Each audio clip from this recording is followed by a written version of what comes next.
Match ஆரம்பிச்சது. Toss போடுறதோட நம்ம இங்கிலாந்து ஏ team captain ஜேம்ஸுக்கு தான் அதிர்ஷ்டம். டாஸ் ஜெயிச்சு பாலிங் போடலான்னு முடிவெடுத்தாரு. என்ன ஒரு டெசிஷன் பாருங்க. பிட்ச் கொஞ்சம் டஃப்பா தான் இருக்கு பேட்ஸ்மேனுக்கு ஆரம்பத்துல. நம்ம இங்கிலாந்து பாலர்ஸ் அதை யூஸ் பண்ணிக்க போறாங்கன்னு நினைக்கிறேன். இந்தியா ஏ டீம்ல இருந்து ஓப்பனிங் பண்ண வந்திருக்காங்களே நம்ம கேஎல் ராகுல் வேற லெவல்ல ப்ரூவ் பண்ணிருக்காரு தன்னை இன்டர்நேஷனல்ல. கூடவே நம்ம யஷஸ்வி ஜெய்ஸ்வாலும் பயங்கர ஃபார்ம்ல இருக்காரு. ரெண்டு பேருமே அடிச்சு தூக்க போறாங்கன்னு எல்லாரும் வெயிட்டிங். ராகுல் திருப்பி வந்திருக்காரு இந்த ஃபார்மேட்டுக்கு ரொம்ப நாளைக்கு அப்புறம். ஒவ்வொரு ஷாட்டும் பார்த்து பார்த்து ரசிக்க போறோம். ஜெய்ஸ்வால் பாருங்க, ஆரம்பத்துல இருந்தே ஆக்ரோஷம். கவர்க்குள்ளையும் நேரா ஸ்ட்ரைட் டிரைவ்லையும் சிக்ஸர் பவுண்டரி அடிக்க போறாருன்னு தெரிஞ்சு போச்சு. ராகுலும் நிதானமா ஆரம்பிச்சு ஒரு முனைய பிடிச்சுக்கிட்டாரு. ரெண்டு பேருக்கும் 28 ரன் பார்ட்னர்ஷிப் வந்துருச்சு. இந்தியா ஏ டீமுக்கு நல்ல ஸ்டார்ட் கிடைச்சிருச்சுன்னு நினைச்சோம். ஆனா அப்பதான் ட்விஸ்ட். 7வது ஓவர்ல கிறிஸ் வோக்ஸ் வந்தாரு. இங்கிலாந்துல பயங்கரமான எக்ஸ்பீரியன்ஸ் இருக்கு அவருக்கு. உள்ள வர மாதிரி ஒரு ஸ்விங் போட்டாரு. ஜெய்ஸ்வால் பேட்ல பட்டு எல்லாம் பிடபிள்யூ. அம்பையர் உடனே அவுட்னு கை தூக்கிட்டாரு.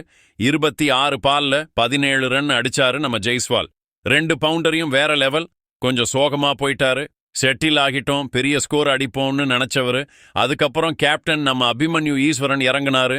பவுலர்ஸுக்கு சாதகமா இருக்க பிட்ஸ்ல கேப்டன் நல்லா ஆடணும். நம்ம அபிமன்யு வந்த உடனே கான்ஃபிடென்ஸா விளையாடி ராகுலோட பார்ட்னர்ஷிப் போட்டாரு.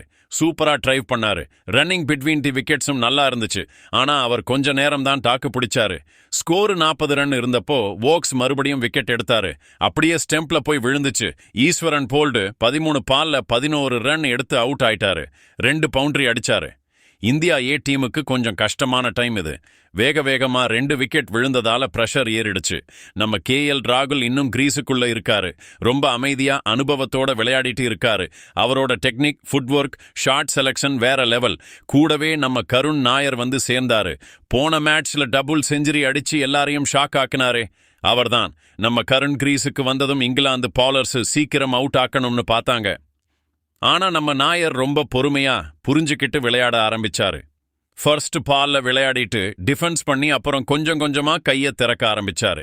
கேஎல் ராகுல் மற்றும் கருண் நாயர் பார்ட்னர்ஷிப் கொஞ்சம் கொஞ்சமா ஸ்ட்ராங் ஆக ஆரம்பிச்சது.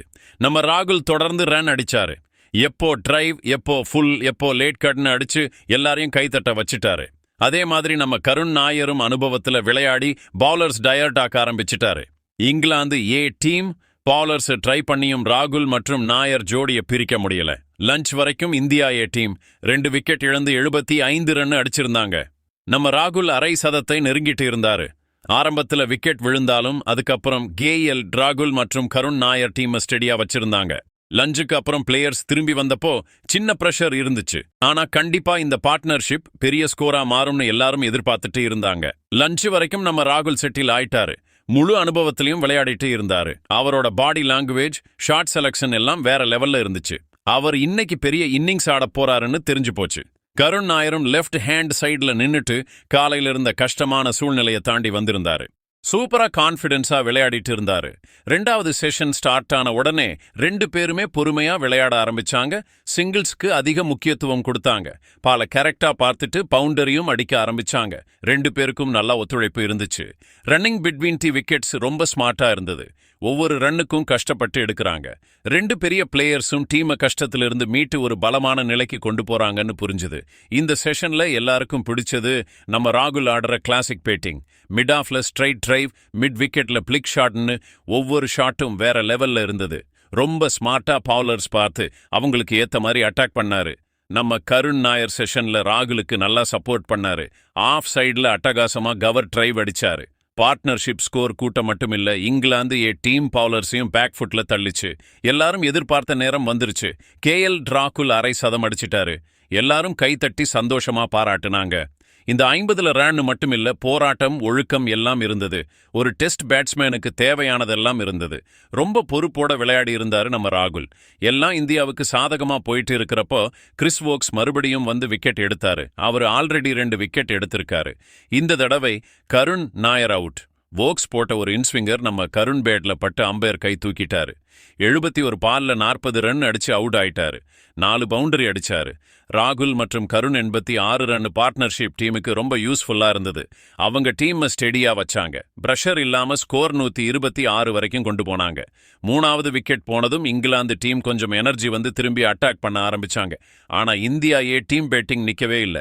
அதுக்கப்புறம் young wicket keeper batsman Dhruv Jurel வந்தாரு. அவரை நிறைய பேர் எதிர்பார்த்துட்டு இருந்தாங்க. நம்ம த்ருவ் வந்த உடனே அவருடைய எண்ணத்தை காட்டினாரு. அவர் நிறுத்தவே மாட்டாரு. வேகமா பாசிட்டிவா ஆட ஆரம்பிச்சாரு. வந்த கொஞ்ச பால்ல நல்ல டைமிங்ல சூப்பரான ஷாட்ஸ் அடிச்சு ரன் ரேட்டை வேகமா உயர்த்தினாரு. த்ருவ் ஜுரெல்லோட ஸ்ட்ரைக் ரேட் என்பது பக்கத்துல இருந்தது. டெஸ்ட் ஃபார்மெட்ல இது வேற லெவல் பேலன்ஸ். ஸ்பின்னர் நம்ம ஜாக் லீச்சர் ரொம்ப நல்லா விளையாடினாரு.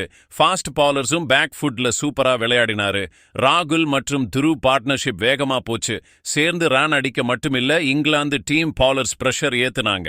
ராகுல் அமைதியா ஆடிட்டு இருக்கும்போது நம்ம ஜுரெல் கேப்புக்கு ஏத்த மாதிரி அடிச்சு எல்லாரையும் ஷாக் பண்ணுனாரு. சீக்கிரமா 50 ரன் பார்ட்னர்ஷிப் முடிஞ்சிச்சு. இந்த பார்ட்னர்ஷிப் ரன் அடிக்கிறதுக்கு மட்டுமில்ல, மேட்ச் டைரக்ஷனையும் மாத்திச்சு. கிரவுண்ட்ல பார்க்கிற ஒற்றுமை காட்டுச்சு. ராகுல் மாதிரியான எக்ஸ்பீரியன்ஸ் பிளேயரோட த்ருவ் மாதிரி யங் பிளேயரும் செம டேலண்டா விளையாடிட்டு இருக்காங்க. நடுவுல மேட்ச்ல முக்கியமான தருணம் வந்தது. 49வது ஓவர்ல இந்தியா டீம் 200 ரன் தொட்டுட்டாங்க. எல்லாரும் கைத்தட்டி பாராட்டுனாங்க. காலையிலிருந்து பேட்ஸ்மேன்ஸ் எவ்வளவு கஷ்டப்பட்டு ஆடுனாங்களோ அதுக்கு பலன் கிடைச்சிருச்சு. செகண்ட் செஷனோட லாஸ்ட்ல இங்கிலாந்து டீம் திரும்பி வர ட்ரை பண்ணாங்க. ஆனா ராகுல் மற்றும் ஜுரேல் அவங்களோட ட்ரை பண்ண விடல. டீ பிரேக் கொடுத்தப்போ இந்தியா ரொம்ப பலமா இருந்தாங்க. 213 ரன் 3 விக்கெட் இழந்து இருந்தாங்க. நம்ம ராகுல் 93 ரன் எடுத்து அவுட் ஆகாம இருந்தாரு. இன்னும் 7 ரன் எடுத்தா செஞ்சுரி. கூடவே நம்ம த்ருவ் ஜுரெல் 37 ரன் எடுத்து கிரவுண்ட்ல நின்னுட்டு இருந்தாரு. அவங்க 2 பேருக்கும் 80 ரன்னுக்கு மேல பார்ட்னர்ஷிப் இருந்ததால அடுத்து வர செஷன்ல இன்னும் டேஞ்சரா மாற சான்ஸ் இருக்கு. இங்கிலாந்து பவுலர்ஸ் சீக்கிரம் விக்கெட் எடுக்கணும். டீ பிரேக் வரைக்கும் இந்தியாவுக்கு ரொம்ப சாதகமா இருந்துச்சு. டீ பிரேக் முடிஞ்சதும் 3வது செஷன்ல மறுபடியும் நம்ம ராகுல் மற்றும் த்ருவ் ஜுரெல் வந்தாங்க. த்ருவ் ஜுரெல் அவரோட பேட்டிங்ல கான்பிடன்ஸ் காட்ட ஆரம்பிச்சாரு. பாலை கரெக்டா பார்த்து அட்டாக் மற்றும் டிஃபென்ஸ் பேலன்ஸ் பண்ணாரு. பவுலர்ஸ் கூட இந்த செஷன் முக்கியமானதா இருக்கும்னு நினைச்சாங்க.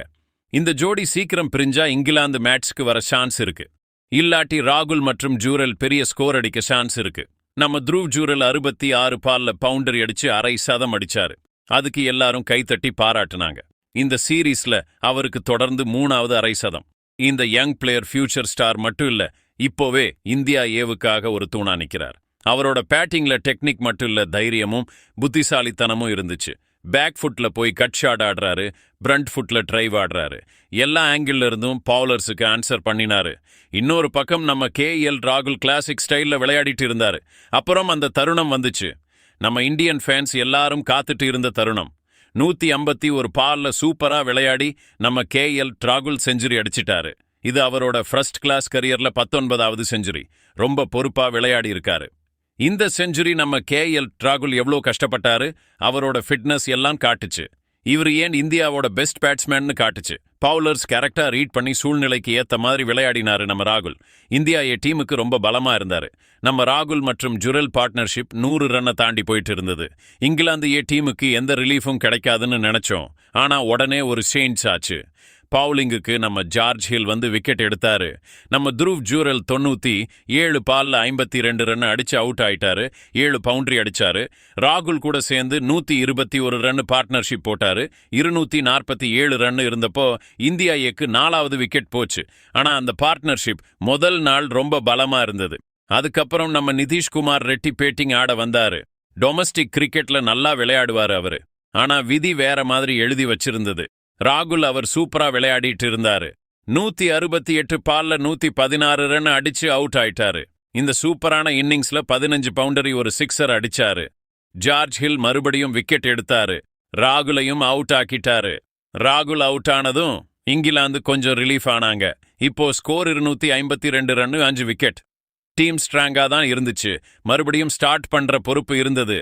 இப்போ நம்ம நிதிஷ் ரெட்டி கிரவுண்ட்ல இருக்காரு. கூடவே நம்ம ஷர்துல் தாக்கூர் வந்தாரு. 2 பேரும் விளையாட ட்ரை பண்ணாங்க.